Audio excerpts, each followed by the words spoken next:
the Crusades.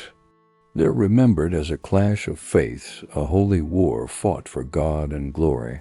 But that's not the whole story. It's the one written by the victors, etched in stone and stained glass. Beneath the soaring rhetoric of salvation and righteous conquest lies a far more complex truth, one of political deals, hidden agendas, and erased atrocities that reshaped entire nations. This is the forbidden history of the Crusades, buried beneath centuries of propaganda, written by those who stood to gain the most. What if the war that defined an era was never what it seemed? The call to arms is often portrayed as a moment of pure religious fervor.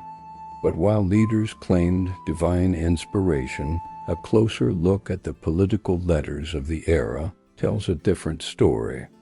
They reveal candid discussions about land, strategic trade routes, and pure economic expansion.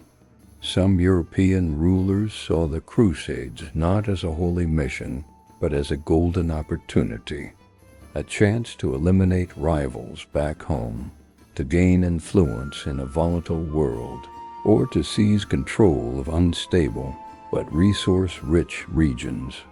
The promise of heavenly reward was powerful, but the allure of earthly power was undeniable. And what about the stories we were never meant to hear? Dozens of first-hand accounts from monks, travelers, and common soldiers have simply vanished from historical archives.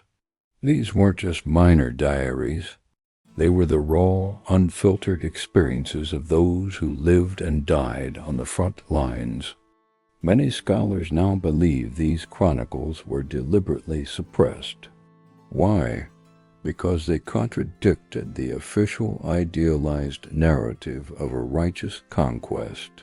They likely described events that were too brutal, too complicated, or too inconvenient for the glorious image the powerful wanted to project. What did these lost records truly contain? Perhaps most shocking is the existence of secret alliances. Contrary to the popular image of an absolute war between Christianity and Islam, Crusaders often negotiated directly with Muslim leaders. In some cases, they even formed temporary military alliances. There are documented instances of Christian rulers fighting alongside Muslim armies against rival Christian factions. These pragmatic, power-driven partnerships were a geopolitical reality of the time, but they were rarely mentioned in public documents or official histories. They shattered the simple narrative of us versus them, revealing a world where loyalty was fluid and survival often trumped faith. Behind the knights and kings, another power was at play: the merchants. Influential trade guilds and wealthy merchant families from cities like Venice and Genoa secretly funded large portions of the Crusades. Their motive wasn't religious piety. It was profit. Their goal was simple: to control the lucrative markets of the East. By financing armies and destabilizing certain regions, they could dismantle existing trade monopolies and establish new, highly profitable routes for themselves. The wealth they generated from this venture didn't just enrich their families. It helped fuel the Renaissance and shaped European economic power for centuries to come.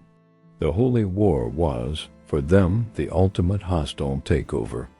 While official chronicles glorify heroic victories and chivalrous deeds, they conveniently downplay or erase the darker side of the campaigns. The massacres, the betrayals, and the unspeakable crimes committed by Crusader forces are often reduced to footnotes, if they're mentioned at all. But archaeology doesn't lie. The discovery of mass graves, the charred ruins of civilian settlements, and forensic evidence of brutal violence tell a story far more horrifying than the one preserved in gilded manuscripts. This physical evidence gives a voice to the voiceless victims whose suffering was intentionally written out of history. Religion was the engine of the Crusades, but it was expertly steered by political hands. Rulers learned to manipulate religious narratives with surgical precision to justify their wars, recruit vast armies of willing soldiers, and ruthlessly silence any form of dissent. Papal decrees, which promised the forgiveness of all sins for those who took up the cross, were a powerful tool. They offered spiritual salvation to the masses, while conveniently expanding the political and territorial influence of the Church across Europe and beyond. It was a masterful exploitation of faith, where devotion was weaponized to serve earthly ambitions. When Crusaders conquered cities like Jerusalem or Constantinople, they didn't just seize land. They'd plundered treasures, priceless relics, unique artifacts, and entire libraries filled with irreplaceable knowledge were confiscated and shipped back to Europe. Many of these items were briefly cataloged upon arrival and then seemed to vanish from the historical record. They disappeared into private collections, monastery vaults, and secret archives. What knowledge was stolen and deliberately hidden? Was it scientific, philosophical, or historical information that contradicted the established worldview? We may never know what wisdom was lost or who decided it was too dangerous for the world to see. Perhaps one of the most haunting mysteries is the fate of the Crusaders who never returned. We're not talking about those who fell honorably in a recorded battle. We're talking about thousands, in some cases entire divisions of soldiers, who vanished without explanation. No records of their deaths, their capture, or their burial sites exist. Did they all perish in some unrecorded disaster or brutal, forgotten skirmish? Or is it possible that some were absorbed into new lives, new cultures, or even secret factions that operated in the shadows, outside the view of kings and popes? Their disappearance leaves a chilling gap in the historical narrative. This brings us to the final question.